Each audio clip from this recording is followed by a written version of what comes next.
Hello students, हम लोग SST के थर्ड चैप्टर जिसका नाम वेदर एंड क्लाइमेट है, इस चैप्टर को पढ़ रहे थे। और इस चैप्टर को जब हम पढ़ रहे थे तो हम लोगों ने इसमें वेदर के बारे में डिस्कस किया, फिर हम लोगों ने क्लाइमेट को समझा। उसके बाद हम लोगों ने प्रीवियस वीडियो में ये जाना था कि कौन कौन से ऐसे फैक्टर्स हैं जो क्लाइमेट को, किसी भी पर्टिकुलर प्लेस के क्लाइमेट को डिटरमाइन करते हैं, निश्चित करते हैं। तो उसमें हम लोगों ने पांच ऐसे फैक्टर्स के बारे में पढ़ा था जो किसी भी प्लेस के क्लाइमेट को डिटरमाइन करते हैं। तो अब उन्हीं फैक्टर में से आज हम दो फैक्टर्स के बारे में पढ़ेंगे जो हमें बताएंगे कि किसी भी प्लेस का जो क्लाइमेट होता है वो कैसे डिटरमाइन होता है, कैसे निश्चित होता है। तो उन्हीं दोनों फैक्टर में से एक फैक्टर है डिस्टेंस फ्रॉम द इक्वेटर, यानी इक्वेटर से दूरी जो होती है किसी भी प्लेस की, वो वहाँ के क्लाइमेट को डिटरमाइन करते हैं। ठीक है, समझ में आ रहा है ना प्यारे बच्चों? आपको याद होगा मैंने आपको फर्स्ट चैप्टर जब पढ़ाया था ग्लोब के में, तो मैंने उसमें आपको बताया था कि हम ग्लोब में एक इमेजिनरी लाइन खींचते हैं और इमेजिनरी लाइन को हम क्या कहते हैं? इक्वेटर कहते हैं। ठीक है, अब ये जो इक्वेटर होता है वो ग्लोब को दो भागों में बांट देता है, एक है नॉर्थ हेमिस्फीयर और एक होता है साउथ हेमिस्फीयर। बताया था ना मैंने ये बात है। ठीक है, अब नेचुरल सी बात है कि नॉर्थ जो हेमिस्फीयर होगा उसमें भी कुछ इलाके आएंगे अर्थ के, और साउथ हेमिस्फीयर में भी कुछ इलाके आएंगे, है ना। तो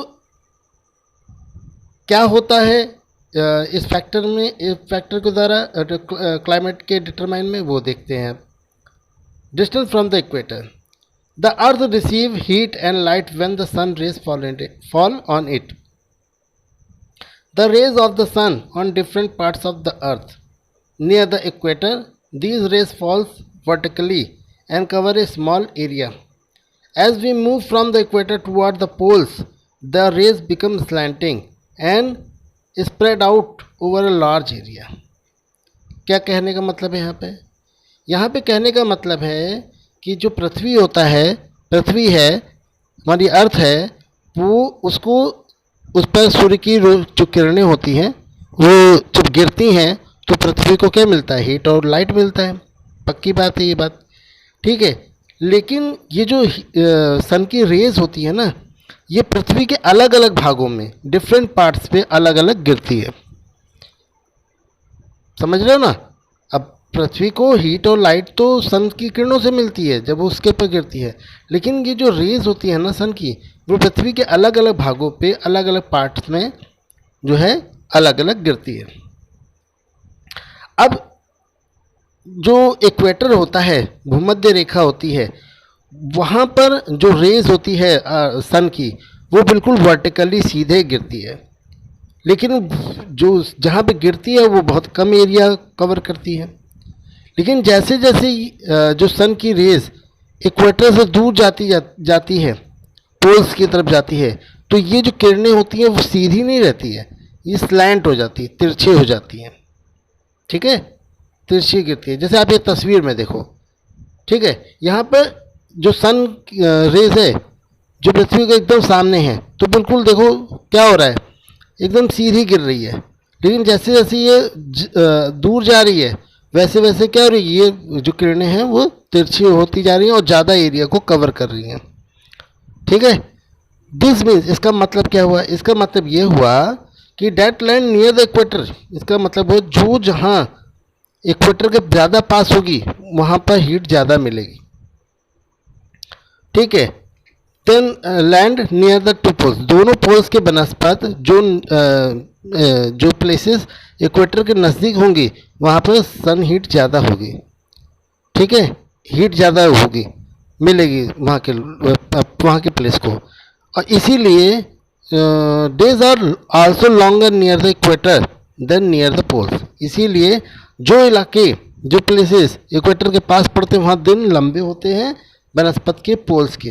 ठीक है, पोल्स में जो है वो रातें ज़्यादा लंबी होती हैं।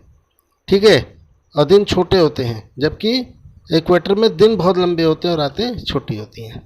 ठीक है, तो नेचुरल सी बात है अब जो जहाँ पे सन रेज डायरेक्टली गिर रहा है, वर्टिकली गिर रहा है, ठीक है, और वहाँ पे हीट ज़्यादा है, तो नेचुरल सी बात है वहाँ का वेदर बहुत ही हॉट होगा, ह्यूमिड होगा।